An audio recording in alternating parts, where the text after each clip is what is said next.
네, 오늘 열왕기 하의 말씀을 통해 18장을 통해 히스기야 왕을 통한 교훈 첫 번째, 세 번 이렇게 히스기야 왕에 대해서 같이 말씀을 나누도록 하려고 합니다.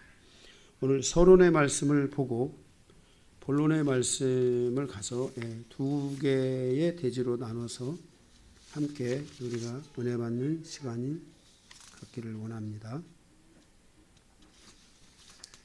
네. 먼저 우리가 이 서론, 오늘 말씀이 이 히스기야의 아버지인 요아스하고 연결되는 부분이 있어서 서론을 지난 16장에 했던 요아스에 대한 말씀을 요약해서 같이 서론으로 함께 보도록 하겠습니다. 첫 번째, 위기의 시대에 아하스가 선택한 길은 무엇인가? 다윗의 시대와 같이 믿음을 선택하지 않고 하나님 보시기에 정직하게 행하지 않았다는 것입니다. 어려운 시대일수록 하나님을 더욱 의지해야 하는데 아하스는 오히려 믿음으로 살지 못했습니다. 시대가 어려울 때 사단의 공격은 매우 다양하게 우리를 공격합니다. 이때 우리는 사단의 도구가 되면 안 됩니다. 오직 믿음의 선택을 통해서 서로가 서로를 믿음으로 세워가고 믿음으로 세워주는 것이 필요합니다. 사단은 매우 전략적으로 치밀하게 공격하기 때문에 우리가 이 사단의 공격을 자꾸 허락하다 보면은 에덴 동산에서 아담과 하와가 넘어지듯이 우리도 정말 넘어질 수 있다는 것을 항상 우리가 기억해야 합니다. 두 번째, 위기의 시대에 아하스가 선택한 것은 아수르를 의지한 것이었습니다. 하나님께서 아람 군대의 손에 남유다를 붙이심에 심하게 공격을 받아 적지 않은 패배를 하게 되고 아람에 붙잡힌 남유다의 군대들을 북이스라엘 왕에게 넘겨서 크게 사륙을 당하게 됩니다. 크게 패배한 아하스 왕이 아수르의 손을 벌리게 되는 장면을 우리가 보았습니다. 그때 그러한 아하스의 선택은 오히려 올무가 돼서 다시 돌아오게 되는 결과를 가져오게 됐다는 것입니다. 우리가 하나님을 선택해야 될 때 하나님을 선택하면 그 선택의 과정은 매우 어렵고 힘들지만 그것이 나에게 되돌아오는 일이 없습니다. 그런데 우리가 하나님을 선택하지 않고 사람을 선택하고 어떤 상황을 우리가 선택하게 되면 피해버리면은 그 피한 뒤에 그것이 나에게 오히려 올무가 돼가지고 나에게 돌아오게 된다는 것을 우리가 기억해야 됩니다. 요즘 우리가 예를 들어서 무슨 강도를 만났다. 그래서 돈을 달라고 해서 돈을 줬다. 그러면 돈을 주면 문제가 해결되냐? 아닙니다. 나중에는 어디까지 와요? 다 줘야 되는 거예요. 목숨까지도 위협하고 들어올 수 있다는 거예요. 이런 식으로 사단의 전략은 이렇게 우리에게 다시 그런 것들이 올무가 돼서 온다는 것을 기억해야 돼요. 그래서 우리는 신앙을 통해서 하나님을 의지하는 이러한 질서, 이러한 그 훈련을 계속해서 해서 우리가 하나님만 붙들고 가는 이런 은혜가 있어야 될 줄로 믿습니다. 위기의 시대에는 사단의 역사도 많기 때문에 우리의 선택이 매우 중요합니다. 성도는 반드시 선으로 악을 이기는 선택을 해야 합니다. 제가 이거는 1000번을 말했다고 생각합시다. 1000번을 말했어요. 여러분들이 잘 들어야 돼요. 선으로 악을 이기는 선택을 해야 합니다. 악을 선으로 바꾸는 선택을 해야 합니다. 악에 속하지 않고 선에 속해야 합니다. 우리의 인생사가 광야 시대로 돌아가면 절대로 안 되는데 이스라엘 백성들이 광야에서 실패했던 것이 무엇입니까? 선으로 악을 이기지 못했습니다. 이것이 바로 율법의 세대입니다. 율법의 세대는 선으로 악을 이기지 못합니다. 왜냐하면 율법의 세대는 자기의가 중심이 되고 자기 것이 중심이 되기 때문에 절대 선을 붙잡을 힘이 부족합니다. 아브라함의 자손, 믿음의 자손들은 바로 하나님의 선을 선택합니다. 그래서 우리가 하나님의 선을 선택할 때 이 선이 악을 이기는 거예요. 여러분들이 자꾸만 하나님의 선을 선택해야만이 그 선이 악을 이긴다는 것을 여러분들이 잊으시면 절대로 안 됩니다. 악을 선으로 바꾸지 못하는 것이 율법의 세대입니다. 악이 있는데 그냥 그 악을 써버려요. 자기가 악을 쓰고 있다는 것도 모르고 그 악을 사용하는 거예요. 그래서 우리가 이 하나님의 선이 있는 사람만이 바로 이 악이 올 때 그 악을 바꾸는 거예요. 자, 우리가 더러운 물이 있습니다. 그런데 여기 그 더러운 물을 정화하는 정수기가 있다고 합시다. 그러면 이 정수기가 있기 때문에 나쁜 물이 들어와도 정수기를 거치는 순간에 좋은 물로 탄생하잖아요. 이와 마찬가지예요. 우리 안에 근본적으로 하나님의 선을 장착하고 하나님의 선을 가지려고 하는 이 믿음의 장착이 필요합니다. 이 믿음의 장착이, 이런 선의 장착이 내 안에 이루어지면은 어떤 악이 와도 그것이 선으로 바뀌어버리는 거예요.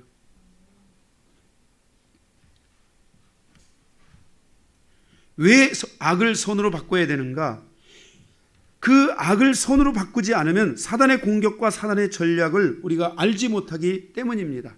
사단은 이 악을 통해서 단순히 악을 사용하는 것이 아니라 이 악을 통해서 우리를 넘어뜨리고 우리를 결박하고 우리를 또 묶고 이런 여러 가지 과정으로 우리를 2단계, 3단계로 계속해서 진행해 가는 게 사단의 전략이기 때문에 우리는 이 악을 선으로 바꾸는 이 일이 매우 중요하다는 것을 아셔야 됩니다. 반드시 악은 선으로 바꿔서 쓸 줄 아는 여러분들의 이 훈련이 계속 돼야 됩니다. 이거는 한 번 하기가 어려워서 그렇지 2번, 3번 사용하다 보면 쉬워집니다. 제가 말씀드린 것처럼 선으로 악을 이기는 것도 선만 있으면 악은 이깁니다. 여러분들이 이것이, 그리고 또 이 악을 선으로 바꾸는 것도 여러분들이 어렵다고 생각하는데 하나도 어렵지 않습니다. 선이 준비되면 악은 그쪽으로 오면서 바뀌어져 나가는 겁니다. 이것을 여러분들이 계속 선을 사모하고 하나님의 선으로 살아가려고 하고, 여러분의 영적인 잘못된 영적인 것으로 살아가는 게 아니라 선하면은 하나님의 의잖아요. 선과 의는 동전의 양면이라고 했어요. 자, 이게 뭡니까? 이게 뭡니까? 강요한이 손이에요. 근데 손은 양면이 있어요. 손 등이 있고 손 바닥이 있어요. 하나님의 선이라는 것은 한쪽은 선이고 한쪽은 의입니다. 그래서 하나님의 선은 동전의 양면이에요. 떨어질 수가 없어요. 선을, 여러분들이 하나님의 선을 가지려면 여러분들이 계속 하나님의 의를 확증하고 하나님의 의로 여러분을 무장시키면 돼요. 그러면 여러분은 자연적으로 하나님의 선을 소유하게 되는 거예요. 그렇게 여러분들이, 그래서 하나님 악이 올 때 여러분들이 그것을 선으로 바꾸는 이 훈련을 해야 돼요. 자, 불신 공격이 온다. 불신이라는 공격 자체는 사단의 전략이에요. 그렇기 때문에 이거는 영이에요, 영. 영이에요, 영.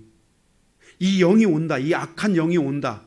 그럴 때 여러분들이 이 악한 영이 올 때, 여러분의 심령, 여러분 자신 안에 올 때, 여러분의 심령 안에 올 때 이 악을 선으로 바꿔버려야 돼요. 이 훈련을 해야 돼요, 성도가. 그렇지 않으면 여러분들이 이 악을 계속 여러분들이 이 선으로 바꾸지 않고 악을 허용하면 여러분들은 사단의 전략에 말려 들어가지고 여러분들이 믿음이 세워지는 것이 참 쉽지가 않아요. 말은 믿음으로 살아가야 된다고 말하지만은 믿음으로 사는 삶이 우리 안에 만들어지는 게 쉽지 않단 말이에요.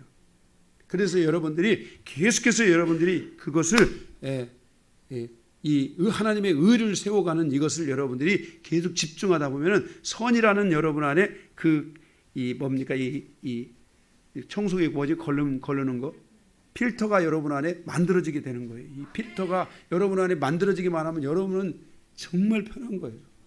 편해요. 이 삶을 살아가는데 악으로 살아가는 것은 여러분 얼마나 힘든지 몰라요. 악으로 살아가면 돌아서면 후회가 돼요. 악으로 살아가면 뒤에 돌아오는 순간에 후회가 되고요. 담을 수가 없어요. 그런데 여러분들이 필터 기능만 해놓는다면 악을 확 바꿔서 우리 믿음으로 삽시다. 우리 영광교회 믿음으로 살아가는 교회입니다. 제가 여기 어떤 목사님이 오늘 잠깐 찾아왔어요. 오후에 목사님들이 2무리가 찾아왔어요. 한 무리가 가고 한 무리가 또 왔었는데 그분이 와가지고 제가 이제 좀 얘기를 쭉 하고 좀 그랬더니 많은 은혜를 받고 가시더라고요. 예. 왜냐하면 저희 교회가 갖고 있는 이런 영적 질서와 이런 것들이 오늘날 이 교회에 주는 그 힘이라는 것은 엄청난 거예요.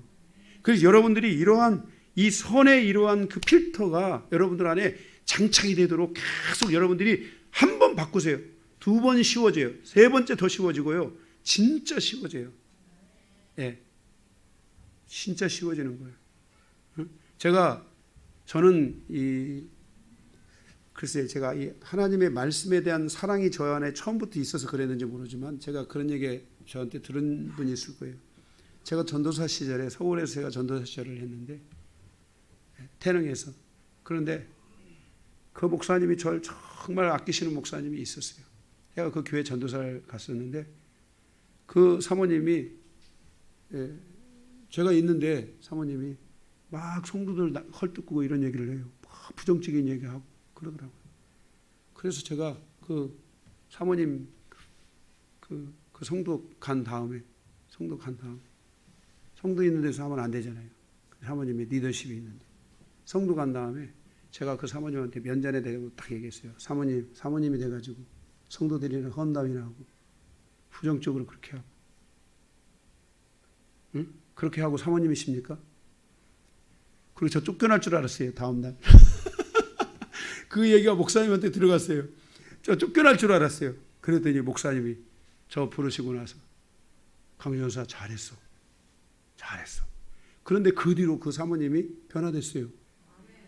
진짜로. 그리고 그 사모님이 따뜻한 밥에서 저 늘 먹이시더라고요. 제가 전도사 시절에 제가 그 사모님한테서 밥 얻어 먹었거든요. 응? 예. 그래서 제가 그 전도사를 거기서 나중에 건강이 좀 힘들어가지고 너무 일을 많이 해서 제가 건강이 막 약해졌어요. 살이 빠지고. 그래서 제가 거기 나와가지고서는 한 6개월인가 있었는데 계속 저를 찾아다니는 거예요. 저를 그 교회 다시 오게 하려고. 응? 그래서 제가 또 다시 갔었어요. 얼마나 간곡히 부탁을 하고 그러는지. 우리가 이런 필터링을 자꾸 갖춰야 돼요. 우리가 성도가 여러분은 결과적으로는 여러분은 믿음으로 살아가야 될 사람들이에요. 의인은 오직 믿음으로만 살아야 돼요. 제가 제 카톡에다 그랬잖아요. 믿음의 선택을 하는 자는 선택하지 않는 자는 죽는다. 여러분 명심하세요. 하박국이 그랬잖아요. 의인은 믿음으로 말미암아 살리라는 이 말은 믿음으로 사는 사람만 산다. 믿음으로 살지 않으면 미래는 죽는다. 여러분의 반드시 기억하세요. 지금 우리가 살아가는 이 시대가 얼마나 복잡 다양하고 진짜 지금은 각종 이리와 늑대들이 득실되는 시대를 여러분 살아가요. 여러분 집에서요. 여러분 자녀들에게 믿음의 말을 해주세요. 네. 그리고 제가 여러분에게 거듭 부탁드리는데 제가 여러분에 있어서의 믿음의 리더십이 돼야 돼요. 그리고 해서는 여러분 싸울 때 제 얘기 좀 하지 마세요. 제 얘기 하고 싶으면 음악 틀어놓고 하세요. 제 얘기 할 게 뭐가 있다고. 저 머리 벗어진 거 말고는 할 얘기가 없어요. 아이고, 제가 이 들통을 전국에 소문을 다니는 제 설교를 듣는 목사님들이 계세요. 목사님이 어떤 저 노예 안에 가지고 그분이 엊그제 밥을 같이 먹으면서 그 얘기를 하시는 거야. 저녁을 같이 먹으면서 우리 강 목사님 설교가 진짜 기초부터 얼마나 든든한지 아주 다 갖춰져 있다고 그러면서 목사님들이 있는 데서 그 얘기를 하는 거야. 응? 그런데 좀 대중적이면 좋겠다고. 그 얘기를 하는 거야. 그래서 제가 아직은 우리 교회가 대중적으로 설교할 때가 아니다. 이제 우리 교회가 성경 공부만도 생겨서 말씀 가르치는 것들이 생기고 말씀 체계가 좀 더 새기고 이러면 이제 제가 대중적으로 좀 설교를 할 수 있을지는 모르겠지만 아직은 우리 성도들이 먹어야 될 진짜 아직도 좀 부족하다고 생각하는 거예요. 저는. 어쨌든 저 별로 말할 거 없어요. 우리 아까 저기가 그러더라고요. 예레미가 제가 말씀 준비하다 그냥 나왔어요. 이거 벗어놓고 목사님 이발하셨어요?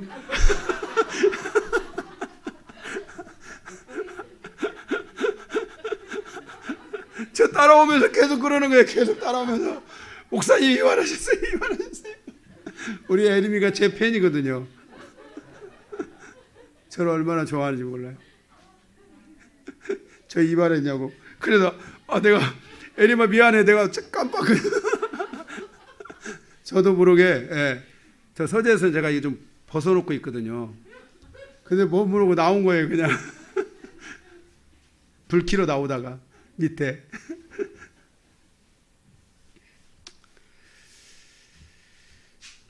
네, 제가 이걸 쓰는 바람에 우리 허집사님 아버지가 저 지난번에 나오셔가지고 저 얘기를 하시면서 목사님 나이가 어떻게 되냐 물었대요. 되게 젊으시다. 되게 젊으시다. 예, 오늘 저에게 오신 두 번째 타임에 오신 목사님이 진짜 이거 하시니까 저 처음에 이렇게 오는데 제가 저 밑에서 이렇게 차가 있길래 손은 오는데 잘 못 알아보고서 나는 그러는 거야. 와가지고 마스크 벗고 앉았더니 15년은 젊어 보이시. 15년. 와. 자, 여기 가발 얘기는 좀 그만합시다. 머리 얘기. 제 할 얘기가 별로 없어요. 예, 진짜 제 얘기 안 하면 여러분들 제 얘기하면 여러분의 자녀가 죽습니다. 제가 그것 때문에 그런 거예요. 저 얘기하는 거 좋아요. 둘이 만나서 차 속에서 하세요. 아니면 어디 저 놀이터 같은 데 이런 데 가서 둘이 얘기해. 시큰 얘기해. 하고 싶은 얘기 다 해. 머리 말고 다른 얘기해도 다 좋아. 그러나 애들한테 하지 말고 성도들끼리 하지 말고 자기들끼리만 해. 그냥 자기들끼리 하는데 뭐라고 할 거야. 대통령도 욕하는데. 제가 대통령보다는 좀 더 낫지만 그래도 제 얘기는 하지 마세요. 예, 진짜예요. 왜냐하면 여러분의 지금 다음 세대가 죽으면 큰일 납니다. 아이들이 저하고 아이들과의 사랑의 관계, 교회와 아이들이 그 사랑의 관계, 믿음의 관계, 이걸 만들어가는 것이 정말 쉽지가 않습니다. 정말 쉽지가 않아요. 그래서 우리가 이런 숫자는 적어도 이런 관계들을 우리가 지속적으로 맺어가야 되기 때문에 제 얘기 하시는 분들은 스스로 알아서 십자가에 3박 4일 동안 못 박혀 계시다가 회개하고 내려가시기 바랍니다. 네, 어쨌든 여러분들이 악을 선으로 이렇게 바꿔야 돼요. 사단은 지금도 우리를 삼키려고 공격합니다. 나를 향한 사단의 공격이 무엇일까? 나를 향한 사단의 전략이 무엇일까? 우리는 이런 것들을 생각해야 돼요. 진짜 생각해야 돼요. 여기 와서는 여러분 더더욱 생각하셔야 돼요. 왜냐하면 사단의 공격은 단순한데도 불구하고 그 단순함이 우리를 향하여 먹혀들어가고 있는 뭔가가 있는 것처럼 느껴져요. 그런 게 느껴져요. 여러분들이 그렇게, 여러분들은 안 느껴지세요? 느껴져요? 그거 여러분들이 봐보세요. 저만 느껴지는 게 아니잖아. 여러분도 뭔가 느껴지는데 여러분들이 이런 것들을 사단의 전략이 있다는 걸 아셔야 돼요. 제가 빨리 죽을까요? 그것도 내 마음대로 할 수 없잖아요. 여러분들이 그런 부분들을 여러분들이 믿음 안에서 서로가 우리가 그동안 정말 우리는 한 가족처럼 우리가 어렵고 힘든 모든 과정들을 이겨내며 여기까지 왔어요. 이제 저의 기쁨이 여러분의 기쁨, 여러분의 기쁨이 저의 기쁨이 돼야 되고 우리는 여기서 더 계속해서 전진해 가야 되고 아멘. 그런 역사들을 향해서 가야 돼요. 적을 알고 나를 하면 백전백승이라고 했잖아요. 적에게 나를 내어주면 승리할 수가 없어요. 우리가 다시 적을 나에게 내어주는 것이 아니라 다시 한번 우리는 아브라함과 이삭의 시대에 속한 삶으로 돌아가야 돼요. 믿음을 선택하고 말씀을 선택하고 그것을 하나님으로부터 의의 확증을 얻고 그리고 그의 자녀가 축복을 받고 그의 자녀가 하나님의 약속에 참여하고 그 다음 세대가 또 하나님의 약속에 참여되어지는 이런 은혜들이 계속해서 이루어져 갈 수 있도록 우리가 믿음의 선택으로 이루어져 가야 될 줄로 믿습니다. 우리는 이곳에 와서 계속해서 믿음에 대해서 무너지고 약해지고 사단의 공격을 이겨내지 못하고 있는 것 같아 제 마음도 때로는 불편할 때가 있습니다. 제 마음이 불편하다는 것은 여러분에 대해서 불편하다는 게 아니라 사단에 대해서 제 스스로가 계속 뭔가가 불편함을 느끼고 있다는 것을 말하고 있는 것입니다. 믿음의 말을 우리는 해야 합니다. 믿음을 약화시키는 불신의 공격을 이겨내지 못하면 안 됩니다. 불신의 공격들이 무엇입니까? 말씀을 선택하지 못하는 미혹, 율법주의, 이성과 합리성, 두려움, 낙심과 절망, 교만과 자기 과시, 죽음의 영, 열등감, 영적인 피곤함, 불평과 싸움 등 그리고 대적 이런 것들이 바로 불신에 대해서 공격해 들어오는 것들이에요. 그런데 여러분들이 이것들을 하나라도 받아들이면 안 돼요.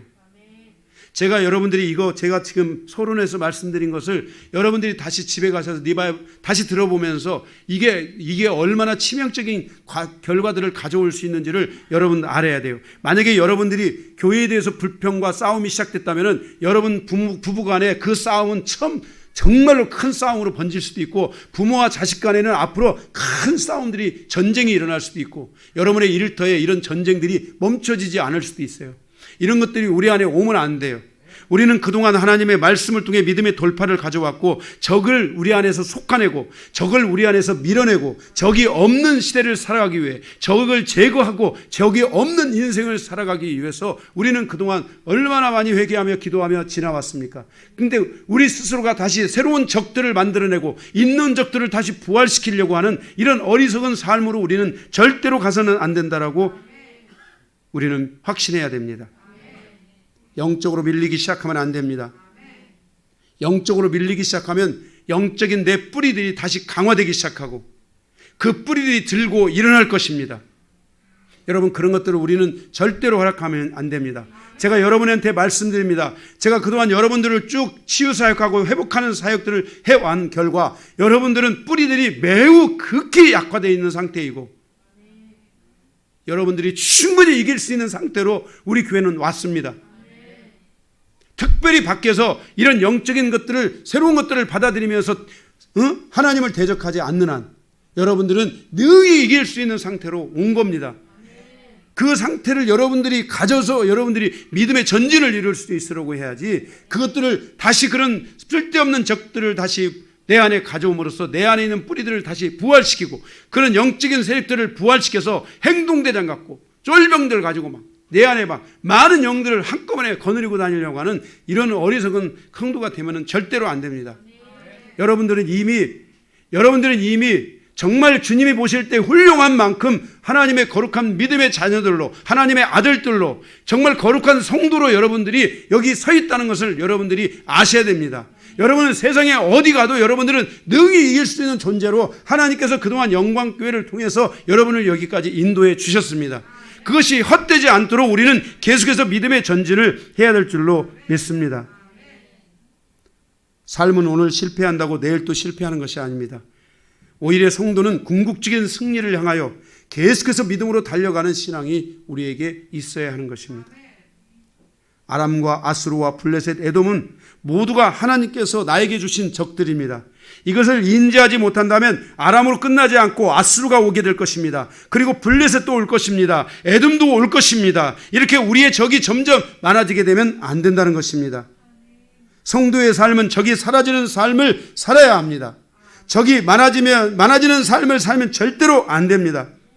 우리의 인생사, 우리의 자녀들이 앞으로 맞아야 될 적은 거대한 적들인데, 그 적들을 우리가 진멸하고 소멸할 수 있는 능력을 가진 성도들이 되어야 하나님 앞에 위대한 복을 받습니다.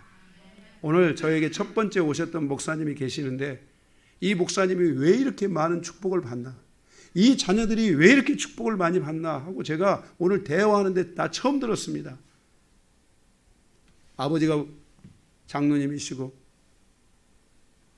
그 목사의 집안의 집안이시고, 또 그 처가 쪽으로 또 계속 목사님들 가족이고 집안이고 막 다 믿음의 집안들로 막 콕콕 묶여 있고, 그 아버지가, 그 목사님 아버지가 장로님이셨는데 진짜 기회만 오면 막 성도들 가서 막 섬기고 먹을 것 갖다 주고 막 서로 사랑하고 아끼고 이렇게 살았대요, 인생을. 하나님이 그래서 이분에게 큰 은혜를 주시고 축복을 주시는 것을 저는 봤어요. 하나님의 축복이라는 것은 내 힘으로 얻는 게 아닙니다. 하나님의 축복은 하늘에서부터 하나님이 은혜를 덧입혀 주셔야 됩니다. 여러분의 자녀의 세대가 이 어려운 시대를, 앞으로 여러분, 지금도 여러분 이 세대를 살아가는데 얼마나 힘들고 어렵습니까? 그런데 여러분의 자녀의 세대가 그 어려운 세대를 자기 힘으로 살아간다고 생각해 보십시오. 그거는 정말 상상하기도 어렵습니다. 여러분의 자녀의 세대가 진짜 하나님이 주시는 은혜로 살아갈 수 있도록 우리는 믿음의 전진을 해야 합니다. 네, 아람이 왔는데 그 아람을 두려워하여 아수르를 선택하고, 아수르가 주는 후유증이 얼마나 큰지를 알아야 됩니다. 그걸로 끝나는 게 아니라 블레셋도 오고 에돔도 오고 계속해서 이런 적들이 다가오게 되면 결국 그 적에 살아남을 존재는 없는 것입니다.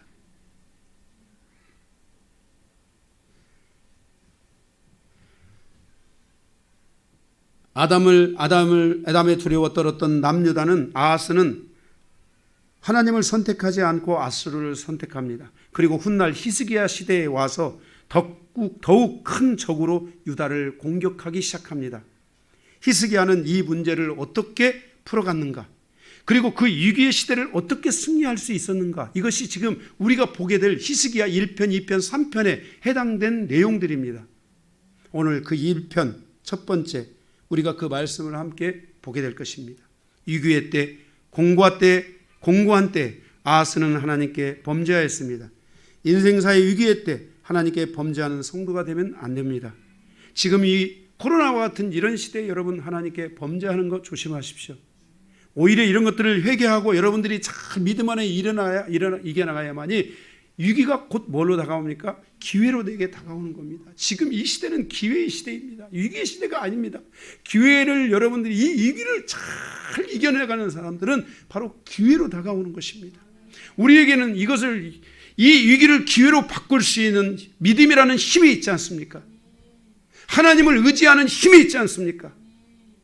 여러분들이 지금도 이 하나님을 붙잡고 오는 이 힘이 있었기 때문에 여러분 이 코로나 시대를 거쳐오면 여러분 가운데 혹시 이 코로나 시대를 거쳐오면 우리 성도들 가운데 어렵고 진짜 힘든 성도 있었습니까? 다른 교회 안 가봐서 그렇습니다. 여러분들이 우리 교회는 한 명도 없습니다. 그런 시대 진짜 이 어려운 시대에 오면서도 이거를 하나님의 은혜로 가는 거예요. 이것이 여러분의 하나님의 은혜라는 걸 아셔야 됩니다. 오히려 지금 위대한 하나님의 축복의 물결들이 막 다가오는 성도들도 있습니다. 우리는 하나님이 주시는 그 축복의 물결, 은혜의 물결들을 받을 수 있는 준비를 해야 합니다. 너희는 내 입을 크게 열라. 내가 너에게 채우리라.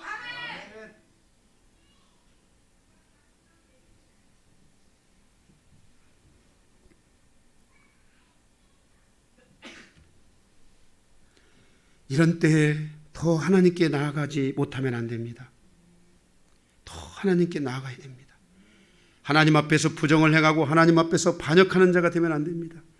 인생사의 가장 어리석은 것은 자신의 죄를 돌아보지 않고 하나님을 향하여 반역하는 죄를 범하는 것입니다. 지혜로운 사람은 인생사의 공고함이 찾아올 때 하나님 앞에서 회개하고 조아리며 긍휼을 구합니다. 도우심을 구합니다. 하나님 도와주십시오. 하나님 도와주십시오. 제가 여러분들에게 말했죠. 제 인생사의 모든 여정 가운데 이번 이 코로나 시즌을 보내며 내가 하나님 앞에 긍휼을 구하는 것은 나만이겠습니까? 나 때문이겠습니까? 여러분의 가정, 여러분의 일터, 여러분의 미래, 그것을 위해서 전 하나님 앞에 긍휼을 구하고 또 긍휼을 구하고 은혜를 구하고 은혜를 구하며 계속 기도해 가고 있고 앞으로도 더 기도해 가야 된다고 생각하고 있습니다.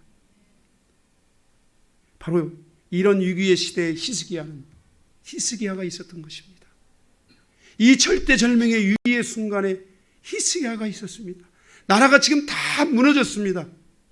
그리고 마지막 자신의 목을 향해서 다가오는 이 사라림의 군대 장관들, 그 무서운 우락부락한 그 군대 장관 3명이 군대를 거느리고 강한 군대를 거느리고 히스기야의 목을 치러 딱 지금 앞에 와 있는 장면이 오늘 18장입니다. 이 말씀을 통해 우리에게 주시는 은혜가 무엇인가? 그것이 그의 아버지 아하스와 히스기야의 차이인데 그 차이점이 무엇인가 우리가 보면서 함께 은혜를 나누기를 원합니다.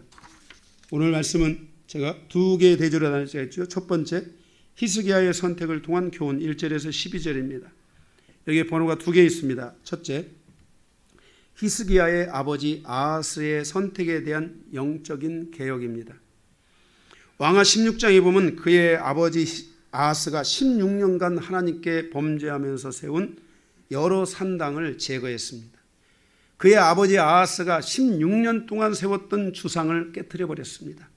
그의 아버지 아하스가 16년 동안 다시 회복하고 세웠던 아세라 목상을 찍어버렸습니다. 여기는 오늘 굉장히 표현이 셉니다. 제거했다, 깨트렸다, 찍어버렸다.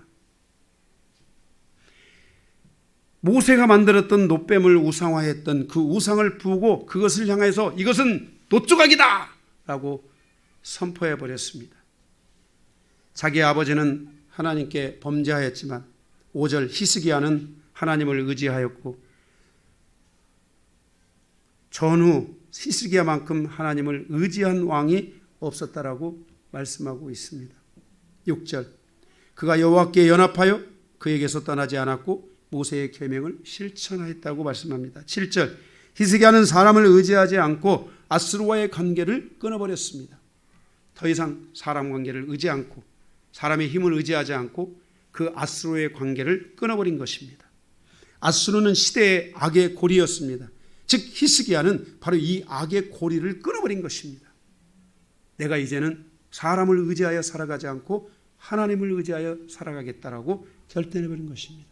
우리의 인생사에 이런 악의 고리를 끊어내는 게 굉장히 중요합니다.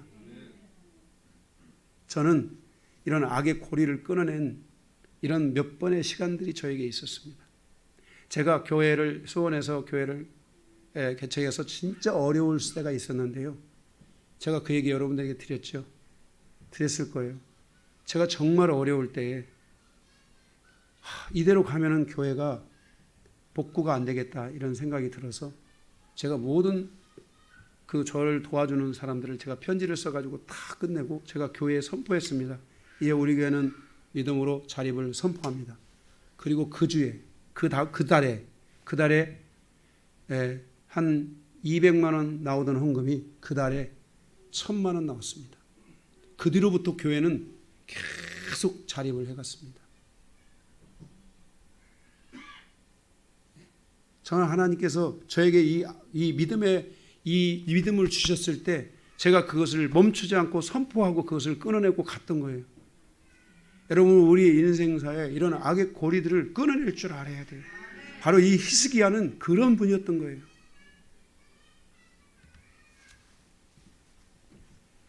두 번째, 첫 번째 히스기야의 아버지 아하스의 선택에 대한 영적인 개혁을 누가 했어요? 히스기야가 했죠. 네, 아버지가 저지러 놓은 것을 히스기야가 개혁했어요. 완전 개혁을 했어요. 두 번째, 히스기야의 어머니 아비 또는 아비야를 선택한 믿음의 길을 걸어갔다는 것입니다. 거기 여러분들이 보시면은 2절에 그가 왕이 될 때의 나이가 25세라 예루살렘에서 29년간 다스리니라. 그의 어머니의 이름은 아비요 스가리야의 딸이더라 그랬어요. 여기 아비오 그랬잖아요. 이 아비오라는 말은 또 다른 표현으로는 아비야 이런 뜻입니다. 근데 이 아비오 또는 아비야 이 뜻이 뭐냐면은 나의 아버지는 여호와이다 이런 뜻이에요. 나의 아버지는 여호와이다. 그러니까 아버지는 악한 왕이었는데 이 어머니는 믿음의 여인이었던 것이에요. 여러분 우리가 가정사를 살 때 둘 다 폭망하면 안 됩니다. 누군가 하는 귀를 닫을 줄 알아야 되고 누군가 하나는 믿음의 말을 할 줄 알아야 돼요. 여러분 가장 어리석은 사람이 뭐냐면은 부부간의 믿음의 말을 하지 않고 부부간의 악한 말들을 주워 담는 거예요. 네?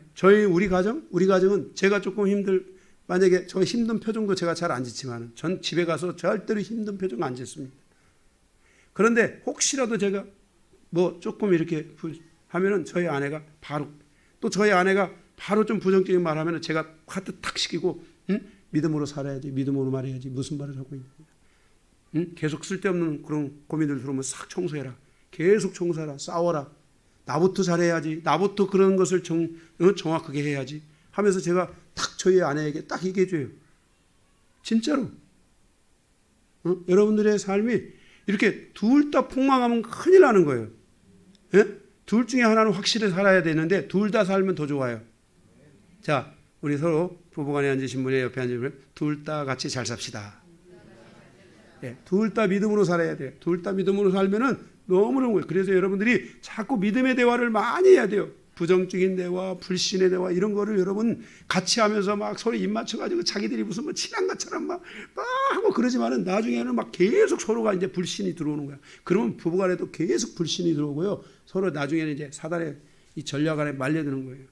그런 거 하면 안 돼요. 서로가 자꾸 믿음의 말을 해줄 수 있어야 되고 믿음의 말을 해줘야 되고 끊어줄 줄 알아야 돼요. 이 끊어주는 것들이 굉장히 중요한 거예요, 이게. 할렐루야. 예, 믿음을 끊어주세요. 그냥 딱 하면. 부정적인 말 들으면 스탑. 그냥 그만하세요. 회개하세요. 거기 딱 하고 끝내야 돼. 그래야지 그거를 자기들이 지금 대단하게 무슨 입맞춤이나 한다고 그래 가지고 막 이런 거 하면 안 돼. 큰일 나는 거야. 폭망하는 거야. 다윗 그냥 딱 하면은 스탑하고 회개하라고. 회개합시다. 그냥 우리 회개합시다. 교회에서 목사님한테 배운 게 뭐예요? 회개하고 기도하는 거죠. 회개합시다. 사단이 역사하기 전에 회개합시다. 그래서 여러분들이 자꾸 회개하는 습관들을 좀 많이 갖고요. 예, 그런 거 하세요. 예, 예. 그게 우리 하나님께서 우리 교회를 통해 그동안 하나님이 가르쳐 주신 은혜들이잖아요. 그게요. 그죠? 예, 계속해서 여러분들이 이런 부분들을 가지고 가실 수 있기를 바랍니다. 지금 제가 어디쯤 하고 있죠? 예. 2번 하는군요. 예, 어머니. 그래서 이 위대한 아들은 위대한 어머니를 통해 탄생하며 자란다는 거예요. 아비야는 그의 아들 히스기야가 다윗의 시대를 따르도록 계속 가르친 거예요. 예, 25년을 가르쳤어요. 그리고 히스기야는 왕위에 오르자마자 다윗의 시대, 즉 하나님의 말씀의 통치를 받는 시대, 하나님의 통치를 받아들이는 시대를 열었어요. 하나님의 말씀의 통치를 받지 않으면 인간은 자기 중심으로 살아가게 되는 거예요. 말씀의 통치는 자기 생각과 다르지만 말씀의 통치를 받아들이면서 그 영혼은 치유되고 회복된다는 것을 기억해야 돼요.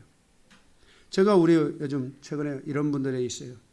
자녀 문제 때문에 고통하길래 저한테 이제 한 문자를 줬어요. 처음으로 얘기를 했어요. 그래서 제가 그 분에게 문자를 이렇게 했어요. 우리 교회가 얼마나 중요하고 나의 인생사에 소중한 교회인지를 말해주라. 계속 가르쳐주라. 이걸 여러분들이 몇 번을 가르쳤습니까? 얼마나 가르쳤습니까? 이거를 가르쳐줘야 돼요. 내가 이 교회에서 먹은 말씀이 뭐고, 내가 이 교회를 통해 치유된 게 뭐고, 내가 이 교회를 통해 하나님을 발견한 게 뭐고, 깨달은 게 뭔가를 가르쳐줘야 돼요. 그냥 알겠지? 몰라요. 내가 고통한 것만 알고 내가 힘든 것만 알지 몰라요. 그거를 얘기해 줘야 돼요. 우리 여기 강기도 목사가 진짜 이 별거 아닌 목회자의 이 삶을 이어받아서 살아가는 이유가 뭐라고 생각합니까? 그것은 나의 고통을 얘기해 줬어. 내 고통을 알고 있으니까. 내가 얼마나 정직하게 고통을 받고 있고 얼마나 하나님 앞에 정직한 종이고 내가 이 정직함을 가지고 얼마나 하나님을 향해서 걸어가는지를 우리 아들이 아니까. 그것이 올바른 선택이라는 걸 아니까 자기도 이 길을 가려고 하나님 앞에 헌신하고 그리고 하나님의 소명을 자기 안에 받아들인 거잖아요. 우리가 이렇게 삶을 살아가야 돼요. 예, 살아가야 돼요. 나는 우리 강기도 목사가 나처럼 목회를 하면 안 된다고 생각해요. 훨씬 더 유연하고 훨씬 더 부드러워야 되고 훨씬 더 포괄적이어야 되고 훨씬 더 정말 많은 영혼들을 품을 수 있는 그런 영혼으로 저는 그런 목회자로 저는 갈 거라고 생각해요. 지금은 제가 좀 장벽이 되고 있어요. 왜냐하면 제가 좀 강하잖아요. 아직은. 그게 저에게 장벽이 되지만은 전 미래가 보여요. 제가. 저는 앞으로 하나님께서 그 이루실 그것들을 보고 가고 있어요. 진짜로. 여러분 이 어머니의 이 선택이 얼마나 중요한 것인지를 알아야 됩니다. 어머니의 기도로 히스기야는 유다의 역대 왕 중에 다윗 다음으로 기도의 왕이었습니다. 네. 제가 여기 저쪽에 지금은 그분이 돌아가셨어요. 봉담에 가면요 큰 교회가 하나 있어요. 그런데 이분이 30살이 넘을 때까지 막 믿음도 없이 막 진짜 믿음 없는 삶을 산 거예요. 그러니까 이 어머니가 권사님이었는데 이 권사님이 그 아들을 위해 계속 눈물로 기도했어요. 그런데 어느 날 이 아들이 자기 어머니가 자기를 위해 기도하는 것을 보고 그게 가슴속에 확 닿았어요. 그리고 하나님 앞에 가서 회개하고요. 자기가 하나님이 자기를 원래 부르셨던 주의 종으로 헌신을 해가지고요. 그분이 하나님의 목회를 잘 감당하게 됐어요. 저의 선배세요. 지금은 돌아가셨어요. 우리의 삶에서 이렇게 기도는, 어머니의 기도는 너무너무나 중요해요. 어머니의 기도로 히스기야는 유다의 역대 왕 중에 다윗 다음으로 기도의 왕이 됐어요. 이 다윗 왕이 기도의 왕이잖아요. 그런데 이 히스기야가 그 다음으로 기도의 왕이에요. 히스기야가 위대한 삶을 살 수 있었던 것은 그의 어머니 기도 때문이었어요. 아비야는 남편의 통치 기간에 자신의 믿음을 포기하지 않고 계속해서 히스기야를 위해서 기도했고 그에게 하나님의 살아계심을 증거해 주었어요. 신앙은 교회 나가자고 하는 것이 아니라 하나님의 살아계심을 보여줘야 돼요. 나에게 임하는 신, 하나님을 증거하게 하는 신앙이 우리가 돼야 돼요. 히브리서 11장에서 믿음의 사람들은 자기 믿음에 대한 증거가 있었어요. 여러분도 여러분 믿음에 대한 증거들을 품을 수 있어야 돼요. 저도 저의 믿음에 대한 증거를 품어서 믿음으로 살아가는 거 아니겠습니까? 두 번째 큰 2번입니다. 남유다와 아수르의 전쟁 중 대화를 통한 교훈. 자, 이 전쟁을 하는데 갑자기 와서 그냥 확 죽이면 되는데 이게 전쟁 지금 히스기야를 죽이려 왔는데 전쟁하러 온 건데 이게 전쟁이 바로 안 일어나고 거기에 대화가 이루어져요. 그 대화의 내용을 통한 교훈이에요. 그 교훈이 세 가지가 있는데 히스기야가 악의 고리를 끊어내는 과정에서 사단의 공격은 멈추지 않고 히스기야와 남유다를 공격하는데 바로 아수르를 보냅니다. 그래서 아수르가 너무나 그때 당시는 너무나 아수르가 커진 상태예요. 우리가 잘 아는 대로 아수르는 당시 전 세계를 평정하고 아수르 제국을 세우잖아요. 5개 문명사라는 데 거기에 보게 되면 바로 아수르 제국이 나오는 거예요. 그런 아수르를 히스기야는 상대할 수 없었습니다. 그런데 결과는 히스기야가 승리를 거두게 되는 것을 보게 됩니다.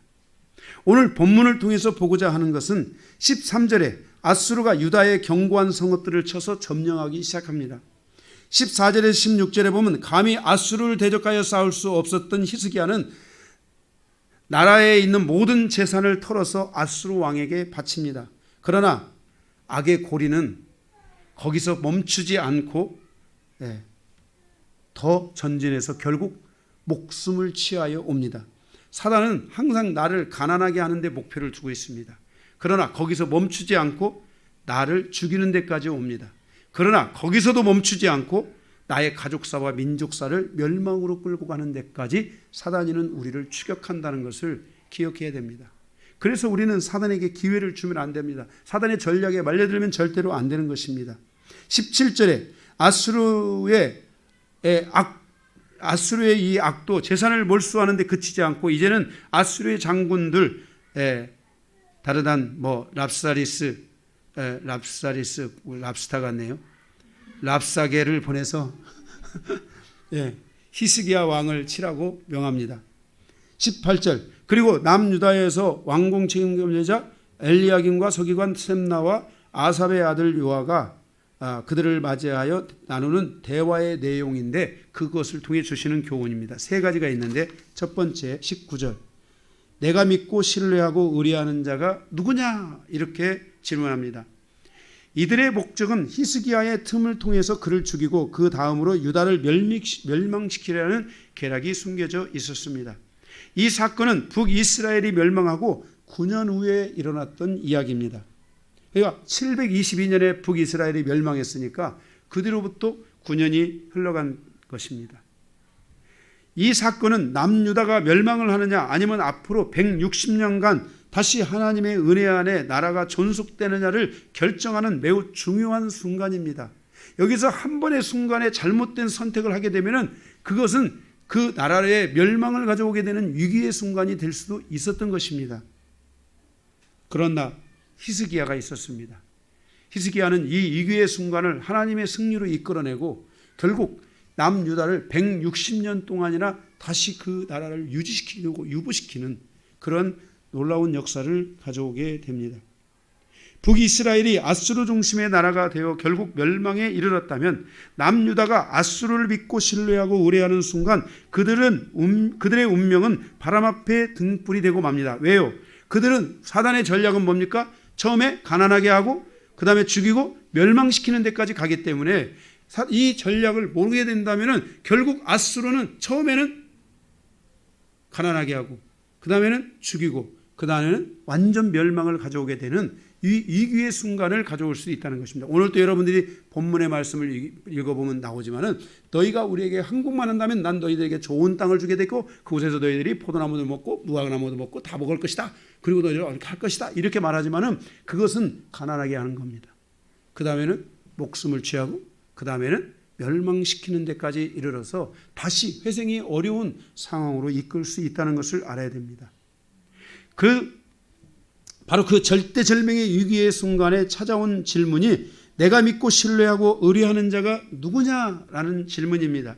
이때 히스기야가 선택한 것은 무엇인가?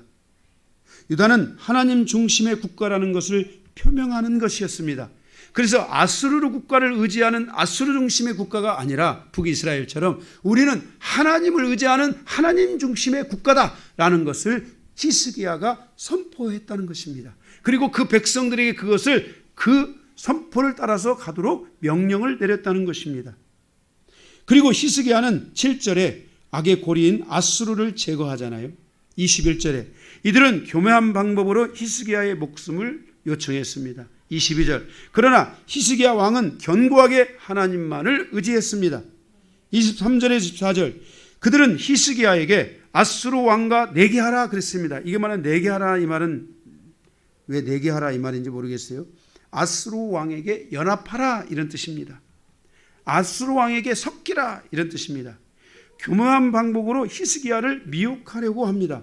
말을 타는 사람이 있으면 내게 오라. 그러면 말 2,000마리를 주겠다. 여러분 한번 생각해 보십시오. 말을 탄다는 것은 그만큼 전투력을 가졌고 그만큼 능력이 있는 사람인데 그 말 타는 사람이 있으면 나와라. 그러면 말을 2,000마리를 주겠다. 그게 약속일까요? 전략일까요? 준비된 군사들이 있는지 간을 보고 있는 것입니다. 예. 거기 24절입니까? 네가 만약에 몇 절에 24절 내가 어찌 내 주의 주의 신하 중 지극히 작은 지휘관 한 사람을 물리치며 그러니까 뭡니까? 말탄 지휘관들이나 누구가 있다면 내가 그들을 어찌 물리치겠느냐? 물리치며 애굽을 우려하고 그 병거와 기병을 얻은 듯 하느냐? 이게 뭐예요? 그것을 자기들이 자기 것으로 취하려고 하겠느냐? 이런 말들입니다. 이게. 그러니까 이 속에는 결국은 뭐냐면은 그들 안에 어떤 전투력을 갖춘 세력들이 있는지를 한번 지금 간보기를 하고 있는 것입니다. 그게 만약에 거기서 속아서 우리 이 말타는 사람이 있습니다 하고 나오면 그냥 죽는 겁니다. 그게. 예? 말 2,000마리를 주겠어요? 지금 누구 죽이러 왔어요? 응? 거기 몇 절이에요? 히스기야 죽이러 왔잖아요. 지금 히스기야 마지막 히스기야의 목을 따라온 거잖아요. 응? 목을 내놓으라고.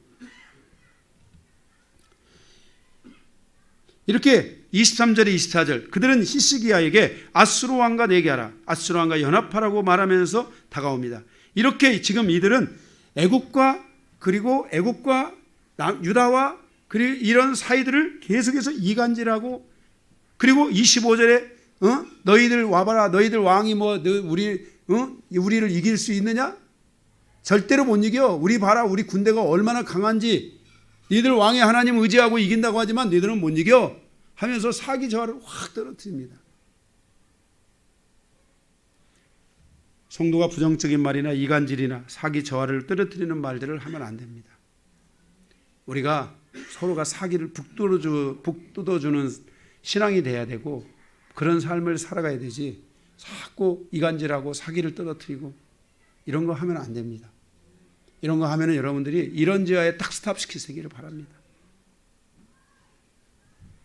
우리는 서로가 서로를 격려하고 세우고 위로하고 세워주고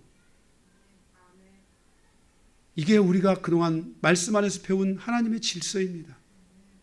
우리는 이런 믿음을 가지고 전진해 갈 수 있어야 됩니다. 그래서 내 얼굴에 천사표 얼굴들이 올라와야 되고, 여러분들이 이제 궁극적으로 여러분들이 더 밝은 모습들이 올라와야 됩니다. 사단은 아수르를 통해서 히스기야가 하나님을 의지하지 않도록 공격을 하고, 그리고 그 백성들이 유다 백성들이 히스기야를 의지하지 않도록, 히스기야의 명령을 따르지 않도록 이간하고 사기를 저하시키면서 공격해 오기 시작했던 것입니다. 두 번째, 아수르 장수들의 이중적 태도와 이중적 말들. 26절에 히스기야의 사자들에게는 아람말로 잘 알아듣지 못하게 말하고, 26절 성위에 있는 백성들에게는 유다의 말로 그들을 유혹하기 시작합니다. 미혹시킵니다. 그러니까 뭐예요? 신하들의 그 왕의 신하들에게는 아람말을 통해서 나는 잘 못 알아들으니까 지금 무슨 말을 하는지를 제대로 지금 이해하지, 조금 뭐 이해는 하겠지만 제대로 이해를 못하게 하고,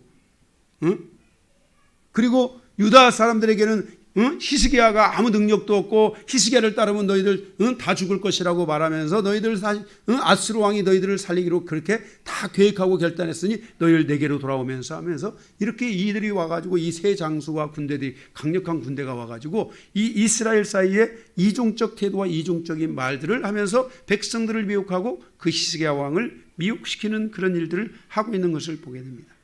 이중적인 태도, 이중적인 말이란 진리에서 떠나 상대를 무너뜨리는 행위입니다. 우리가 이중적인 태도나 이중적인 말을 하게 되면 진리에서 떠나 상대를 무너뜨리게 되기 때문에 이런 말들을 조심해야 됩니다. 여기서 이렇게 말하고 저기서는 저렇게 말하고, 이런 이중적 태도는 산단의 전략이며 아수르가 히스기야 왕을 죽이기 위한 고도의 전략인데, 이런 전략들에 바로 사단의 이러한 전략이 지금 이 아수르라는 이 악의 축이, 악의 이 고리가 지금 거기에 사용되고 있는 것을 우리는 알아야 됩니다. 말씀 안에서 살아가는 사람은 진리 안에서 통치를 받으며 일관성을 가지고 살아가야 됩니다. 진리에 대한 일관성은 상대를 살리는 능력입니다. 여러분들이 서로 자꾸만 이간질하고 이런 것들이 우리 안에 없어야 되겠고, 이런 것, 우리는 성도들이 이런 것에 대해서는 자유로울 수 있어야 됩니다. 결국 27절에 아수르 장군들의 이 이중적인 태도와 말은 하나님의 사람들을 모욕합니다. 공격하는 데까지 이렇게 되는 것을 보게 됩니다. 그래서 이들의 이중적인 말이 어디까지 오냐? 너희는 우리의 대변을 먹고 너희는 우리의 소변을 마시게 하고, 이러한 방식이 사단의 공격입니다. 결국 이중적인 말을 통해서 모든 것들을 와해시키고 다 들이킨 다음에 그 다음에 너희들은 우리의 대변을 먹고 우리의 소변을 마시라. 사단의 이중적 태도와 이중적인 말의 공격을 받아봤습니까? 바로 사단의 이런 말들은 대변과 소변을 뛰어넘어 쌍스러기까지 합니다.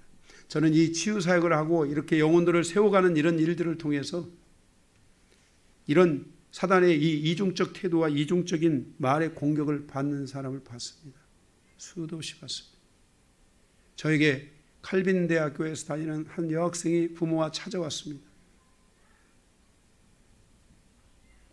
이 아이의 말에서 이중적인 말들이 섞여서 나왔습니다.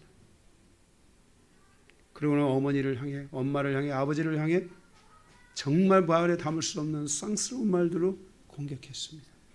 이게 바로 사단이가 우리를 거기까지 끌고 가고자 하는 사단의 무서운 전략들이 도사리고 있다는 것을 알아야 됩니다. 여러분 안에서 혈기가 올라오고 있습니까? 분노의 에너지들이 올라오고 있습니까? 여러분 그것을 회개하고 여러분 그것을 위해 기도해야 됩니다. 그 단계를 여러분 극복하지 못하면 그 다음에는 여러분 안에 이 사단의 이중적 태도가 여러분의 이 어느 중적 신경과 여러분의 이 생각을 파고 들어온다는 사실을 여러분 기억해야 됩니다. 내가 여기서는 믿음의 말을 하는 것 같지만 순간적으로 지나치면은 나도 모르게 거기서 하나님이 원하지 않는 이 이중적 태도의 말을 가지고 결국 사단이는 나한테도 그렇고 너한테도 그렇고 너는 내 똥을 먹고 너는 내 소변을 먹어라. 사단이가 이렇게 말한다는 것을 기억해야 합니다. 그런 거 여러분 먹고 싶지 않으면, 그렇게 여러분 치욕을 당하고 수모를 당하고 싶지 않으면 우리는 사단에게 이런 전략들을 허용하면 절대로 안 됩니다. 바로 이 한 나라의 장수들이, 그 3명의 온 장수들이 바로 이런 사단의 완전한 이런 전략들을 가지고 이런 그 악의 고리의 모습, 이런 악의 축의 모습들을 가지고 지금 하나님의 사람 히스기야와 그리고 그 유다를 치기 위해서 공격해 왔습니다.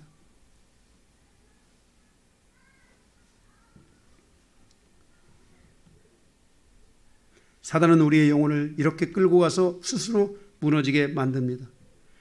성도는 진리로 자신을 거룩하게 하고 진리가 나 자신의 영혼을 자유케 해야 합니다. 진리를 받아들이면 내 영혼이 자유로워지기 시작합니다. 진리가 나의 영혼을 거룩하게 만들어 가야 합니다. 그래서 내 안에 오직 하나님이 주시는 말씀 안에서의 그 여정이, 믿음의 여정들이 이루어질 수 있도록 해야 합니다. 마지막 3번째 33절, 결국 하나님의 존재를 끌어내리고 하나님의 통치와 살아계심을 공격하는 이들을 보게 됩니다. 결국 이들의 목적은, 사단의 목적은 결국은 하나님의 존재를 끌어내리고 하나님의 통치의 살아계심을 공격하는 것이 이들의 목적입니다. 사단의 최종 목적지가 무엇입니까? 요한계시록 13장 5절의 말씀처럼 신성 모독하는 데까지 우리를 끌고 가려고 하는 것입니다. 믿음은 계단입니다. 한 계단 한 계단 올라가는 은혜가 있어야 합니다. 믿음의 계단에서 내려오는 성도가 아니라 믿음의 계단을 쌓아가는 성도가 되어야 합니다. 저는 우리 여기 권사님, 제가 사랑하고 존경하고 정말 귀중하게 생각하는 분입니다. 여러분, 우리 권사님처럼 사십시오. 우리 효진 집사 엄마처럼 살아야 돼요. 제가 우리 권사님과 함께 온 여정이 30년이 넘습니다. 그 30년의 여정 가운데 우리 권사님은 항상 일편단심, 하나님만을 바라보고 복음을 전하고 주의 종을 소중하게 여기고 교회를 사랑하고 하나님을 뜨겁게 사랑하는 여정을 보내주셨습니다. 우리 권사님 나이 들어가시는 것이 제 마음이 아픕니다. 더 오래오래 사셔야 되는데 우리 권사님 돌아가시면 어떨까? 제가 늘 그 걱정하고 삽니다. 진짜입니다. 왜냐하면 기도해 주시니까. 누가 여기 와서 요즘 제가 우리 권사님한테 뭔 말을 하면 권사님은 그걸 하고 계세요. 제가 운동하라고 했더니 목사님 지금도 운동을 이렇게 하고 있습니다. 이거 하라고 했더니 목사님 제가 이거 하고 있습니다. 제가 요즘 며칠 전에 권사님 나와서 이렇게 기도하고 가시고 이렇게 하라고 했더니 그들부터 와가지고 계속 기도하고 가십니다. 네.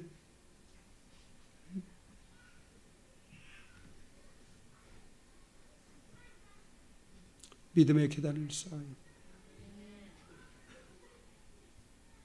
여러분, 꿈으로만, 환상으로만 사닥다리가 하늘에 닿아 있는 것 보지 마시고 여러분의 믿음의 사다리가 하늘로 닿아 있어서 믿음으로 여러분들이 하나님을 알고 믿음으로 하나님이 나의 그 계단을 타고 나에게 와서 만나주신다고 꿈꾸고 믿음으로 생각하고 그렇게 살아가는 여러분들의 여정이 되어야 됩니다.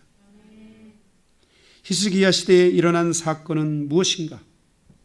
바로 이 위기의 이 절대절명의 이런 수모와 사단의 이런 전략적 공격 아래 있었던 바로 그 남유다, 진짜 바람아베의 등불처럼 정말 위기의 순간에 닥쳐있는 이 히스기야, 히스기야 시대에 일어난 역사가 무엇인가?